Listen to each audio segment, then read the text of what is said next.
Pedro Lopez wanted to convince us that hurt people. That his own tragic upbringing was what caused him to become the world's most prolific serial killer. In his mind, targeting young women and children was justified, as his innocence was taken from him at a young age, too. Except, he took it one step further.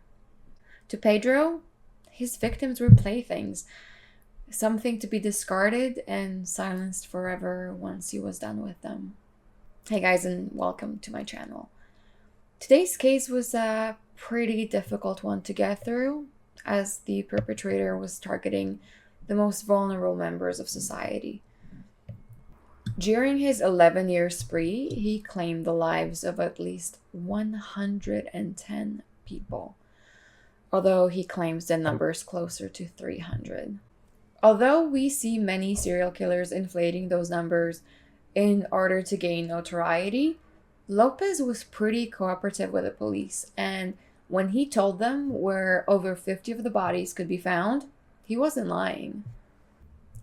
Given more time and resources, who's to say whether or not the remaining bodies could be found as well? There is, however, one major problem. Nobody knows where he's been for the last 26 years. And if there's anything we've learned from watching true crime, it's that serial killers don't just stop, especially not those with over 100 victims. So who was Pedro Lopez? And how did he manage to get away with a mere slap on the wrist? Let's dive in.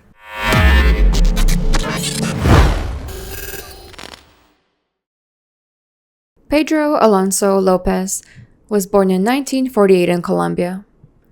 His life was difficult from the get-go, as his father was murdered 6 months before he was born, and his mother, Benilda, was selling her body with the intention of making ends meet. Since the single mother and her children were living in poverty, Pedro, his mother, and siblings were all sharing one room. A curtain divided the room into 2 spaces, one for the children and one for the mother to entertain the Johns in. Day after day, Pedro would hear his mother and the strange men she brought home. On a good day, the children were forced to listen to their mother having sex for money. And on a bad one, they'd bear witness to their mother's abuse, with some of the Johns taking things further than what was agreed upon. Without a doubt, these experiences shaped Pedro into the person he would become, as at the young age of 8, his mother caught him with his younger sister. As punishment, he was kicked out of the house. Banished, Pedro would quickly become a victim to an older male who drew him in by offering a hot dinner and a place to sleep. Once he had Pedro where his screams for help couldn't be heard, the male assaulted Lopez multiple times. Pedro quickly learned that he had to fend for himself. As a means to survive life as a child on the violent streets of Colombia, Pedro joined a group of homeless children. The group offered him protection, taught him how to steal, fight, and do drugs.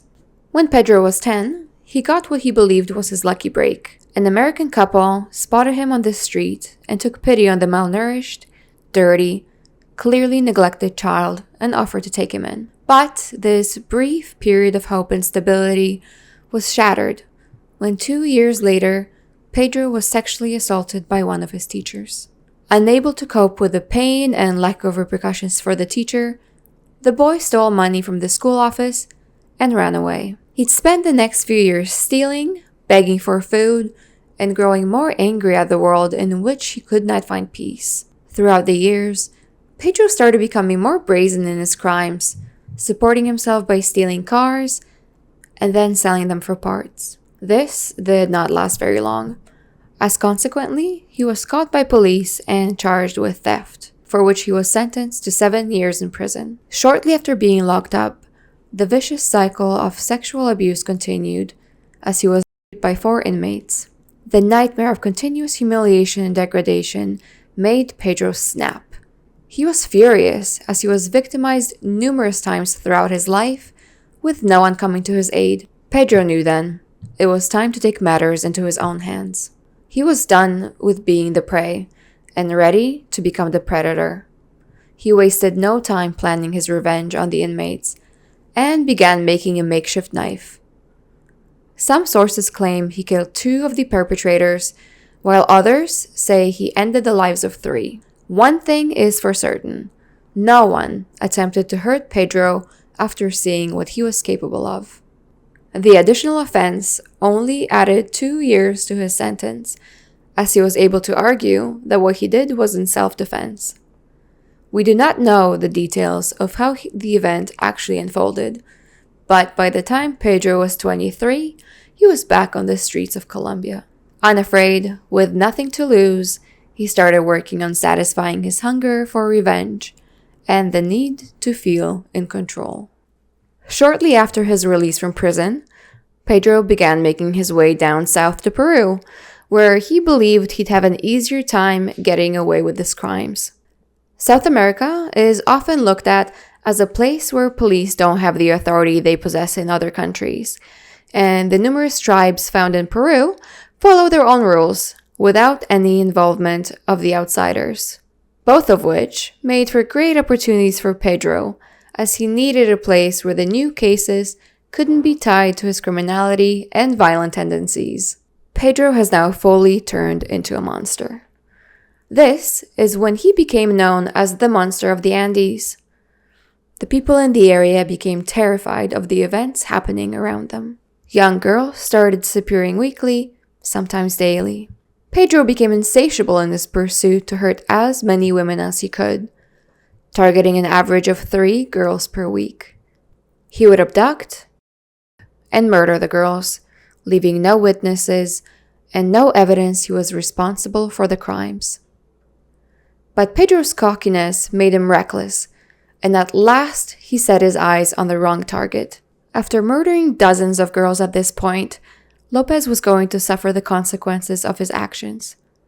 And the culprit was a small, 9-year-old girl who belonged to a tribe in southern Peru from a region called Ayacucho.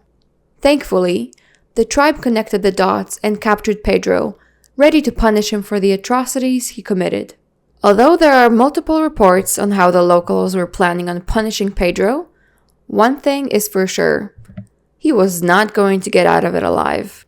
One source claims he was going to be buried alive, while another, Pedro himself, later told the police the tribe planned to bury him up to his neck, pour syrup on his head, and wait for ants to slowly eat his face away. While waiting for his sentence, Pedro was tortured and beaten, and watched by the members of the community to keep him from escaping. The world was this close to being rid of the rapist and murderer, and saving, if we believe Pedro, the lives of 200 girls. But someone had to interfere.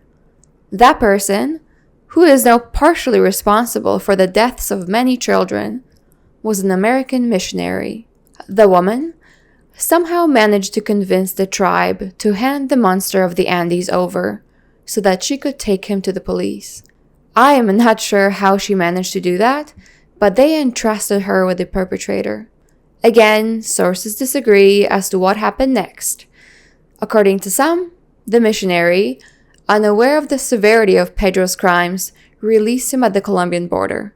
Other sources claim she did hand him over to the police, which, without evidence for crimes and unwilling to start an investigation, expelled Lopez from the country.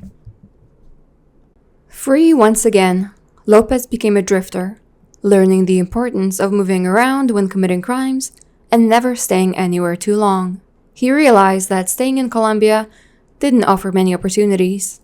He had a criminal record, there was an ongoing civil war, and the possibility of receiving capital punishment if caught were all good reasons for him to find another country to call home.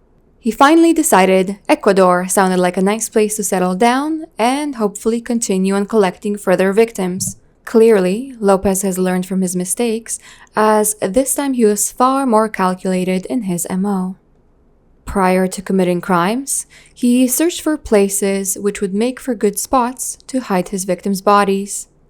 After all, he wasn't a savage. He didn't want to haphazardly discard the corpses. It was important to him to make sure he could visit them and that they weren't all alone in the graves. He believed his victims appreciated that he buried them with others, for even the dead need companionship. It was at this point that Pedro's crimes got completely out of control. Every day, he'd walk to the local markets and look for his next victim. He knew what he was looking for, and any girl who looked gullible was a worthy target. Although he admitted he often fantasized about kidnapping young, blonde girls who were in Ecuador on vacation with their parents, he knew the locals were a much easier target. The impoverished girls, those working alongside their mothers at the market, were an especially easy target. Lopez knew he didn't need much in order to impress them and convince them to come with him for just a moment, which is why he made sure to always have some kind of a trinket on him. He would then show the trinket to the girl and make up a story about why the girl should follow him. He'd take them just far away enough where it would be easy to overpower them, tie them up, and throw them into his vehicle before heading to one of his previously scoped out sites. It is absolutely devastating how many innocent lives he managed to take prior to being captured. How many families were left mourning after the loss of their loved ones. Even though the authorities and the communities were aware that there was clearly a missing girls problem, most of them blamed it on cartels and human trafficking, likely hoping that one day the girls would miraculously come back. Pedro described the moments he spent with the captured girls as wonderful and divine. He excitedly talked about how he would always make sure it was light outside to first victims, after which he would strangle them. It would have been wasted in the dark, not being able to see their eyes, Pedro would later admit, all for a few minutes of pleasure. For years, Pedro was committing multiple murders a week, and for years, he was moving around believing he has perfected the art of being undetected by the authorities. Once again, due to avoiding capture for so long, Lopez began to believe he was too smart to be caught. Thankfully, on March 9th of 1979, his next victim's mother was paying close attention to her daughter. On this day, a 12-year-old Maria Poveda was out grocery shopping with her mother in the town of Ambato. Just like the other victims, Maria was persuaded to go with Pedro, but her mother caught up to them just in time. The mother started screaming at Lopez, and with all the other unsolved cases of missing girls within the community, many women joined her in kicking and hitting him. Police acted quickly, arresting the kidnapper and put him in jail. Even though they didn't have evidence, they suspected he likely had something to do with the disappearances. But Lopez refused to admit to anything, so the waiting game began. Detective Pastor Gonzalez took it upon himself to get Pedro Lopez to talk. The detective went undercover and shared the prison cell with the killer for weeks before Pedro finally started warming up to the new roommate and started talking. It took a lot of courage from Detective Gonzalez to be willing to spend night and day with Lopez, as he was a very dangerous person.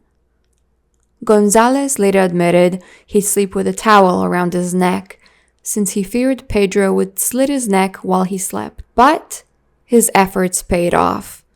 Once Pedro started talking, he never stopped. He began telling his cellmate about his hundreds of murders in Colombia, Peru, and Ecuador. He divulged in how he did it, and even where the bodies were buried. Imagine the position the detective was in. He spent hours listening to this lunatic bragging about his crimes, only to go to bed a few feet away from him hours later. It was finally time to end the facade, and to everyone's surprise, Pedro now agreed to cooperate. He led the police to the graves of his victims, where they found 53 bodies. Allegedly, he stopped cooperating once he found out he'd be charged with murder, which is absolutely shocking to me. What did he think he was going to be charged with? You'd hope that someone like him would never get to see the light of day again. never get to smell the fresh air, never get to interact with another person. But this is where continuous disappointments come. First, the maximum sentence in Ecuador was at the time 16 years in prison. 16 years. Pedro Lopez did get the maximum sentence, but got out 2 years early on good behavior. Can you even wrap your head around this? After serving that sentence, he was detained by Colombian authorities who allegedly had to let him go, as nobody personally charged him with murder. So, despite the previous confessions, nobody did the diligence of following up and checking if his statements were true. The authorities were lawfully required to release him, so they opted out to transfer Lopez to El Espinal, a town where he had once lived with his mother.